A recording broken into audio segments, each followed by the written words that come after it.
Hey guys, I am Dani with Skye Gardens. Welcome back to my channel. So we are out here in mid-June and this is the perfect time to talk about one of my favorite summer vegetables, zucchini, otherwise known as summer squash. In this video, I'm going to take you through how to prep your bed, some things you want to think about with planting, actually planting the seeds, growing it, getting it to flower, getting it to produce fruit, and then harvesting it. Since it is mid-June, mine are growing really well, but they haven't flowered yet. So I'll show you how everything looks right now, but I'm going to show you a lot of footage and pictures from last summer when I had a massive amount of zucchini coming in.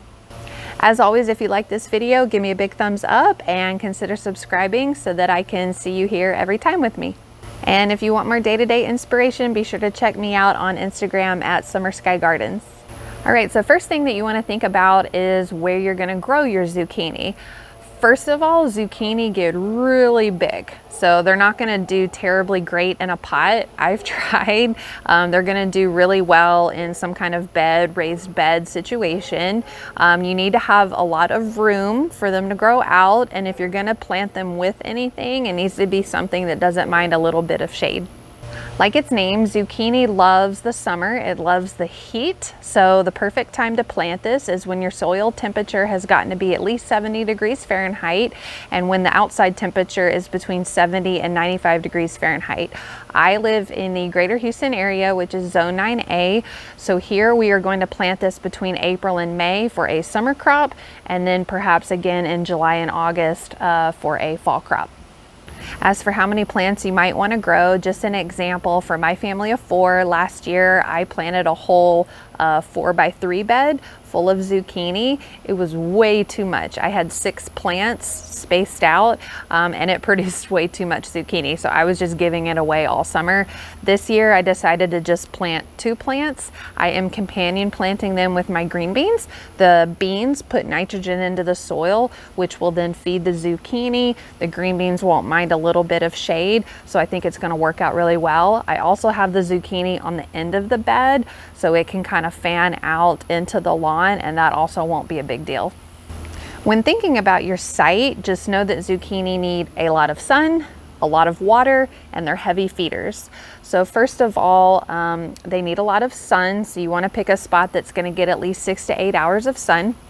You want to pick a spot that's going to have a lot of access to water almost every 1 to 2 days. My zucchini are watered as part of either the sprinkler system or I'm hand watering them, sometimes even up to twice a day if the heat is really bad in the afternoon. And then as far as feeding goes, I'll link below how I prep my vegetable beds, but basically before I even plant, I'm putting in a really slow release fertilizer that's going to last the whole growing season, and then I'll show you here shortly how and when I fertilize them once they're growing. Now with planting zucchini, you just want to come out and direct plant it outside. There's no need to start them indoors and transplant them. They actually don't do really well when you transplant them, and they grow really fast. Most zucchini are going to be ready in 60 days or even sooner. So as long as you get them outside in the heat, they're going to grow like weeds. I'll show you a photo progression on how mine have grown just in a quick 2 weeks.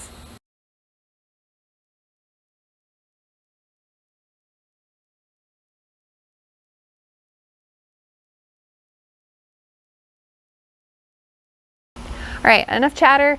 Let's go see how everything looks right now. Okay, getting down nice and close to these plants. As you can see, I have 2 plants right here, which like I said, are on the edge of my bed. They have been planted almost 3 weeks now, so they're doing really, really nicely. All right, let's talk about how to plant the seeds. So like I said, the seeds are pretty big, so you don't have to plant a bunch hoping that they'll germinate. You can really just pick 1 or 2 out. You want to plant it about 1 inch deep into the soil and about 18 inches apart.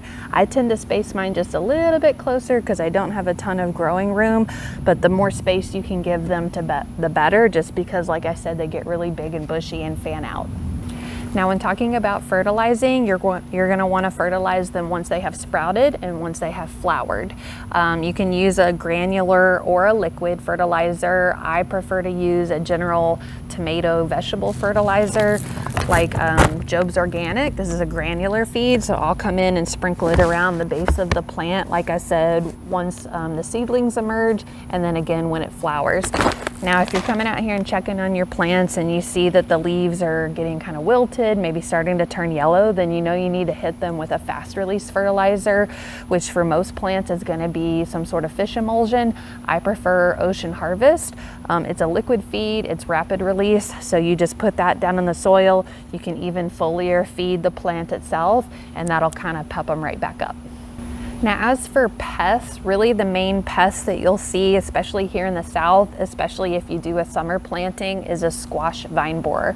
So those insects lay eggs either underneath a leaf, at the base of the stem, or down towards the root. And when the eggs hatch, the larva will dig itself down and eat and kill the plant. All right, guys, had to come back over to the shade to record. Apparently it's too hot for my phone.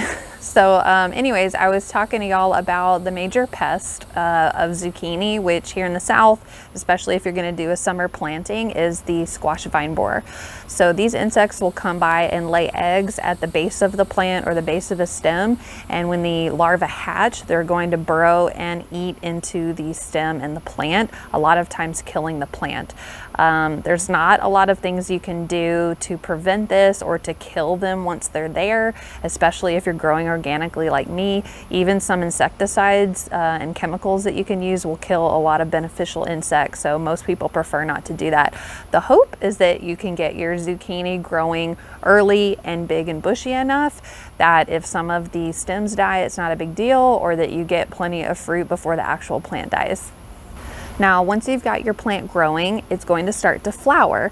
Big thing that you need to know about summer squash and zucchini is that they're going to have two types of flowers. They're going to be male flowers and female flowers. In order for it to produce fruit, the pollen from the male flower has to get onto the female flower. Now, if you have a lot of pollinators and bees in your garden, they're gonna usually do this job for you, transferring that pollen. I tend to not have a big problem with producing fruit just because I do try to attract a lot of pollinators. But if you start to see that your big, gorgeous, healthy plants, they're maybe flowering, the flowers are falling off, or they're not producing fruit, then it might be because they're not getting pollinated. So you can go by with a paintbrush and just take a little bit of pollen from the male flower and put it onto the female flower. How do you tell the difference? The male flowers are going to have a really long, skinny stem. The female flowers are going to have a little bulge right underneath the flower. If you Google it, it's really easy to see a picture of each. Just transfer the pollen over and you're good to go.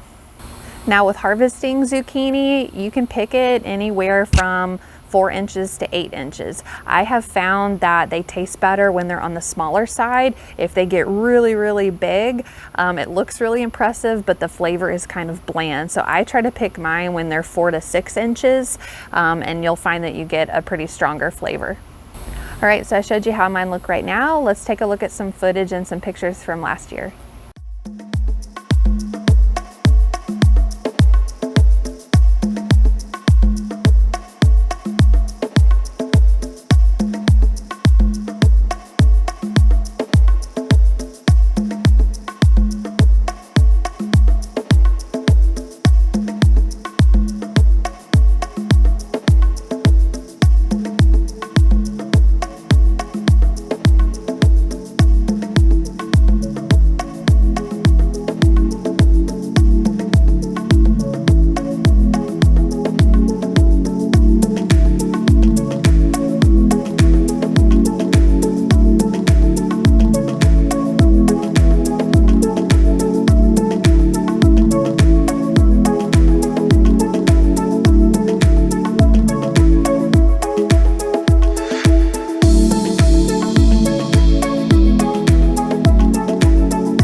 right, guys, that is it. I hope you enjoyed this video. I hope it was helpful. Comment below if you have any questions or message me on Instagram, and I'll see you next time.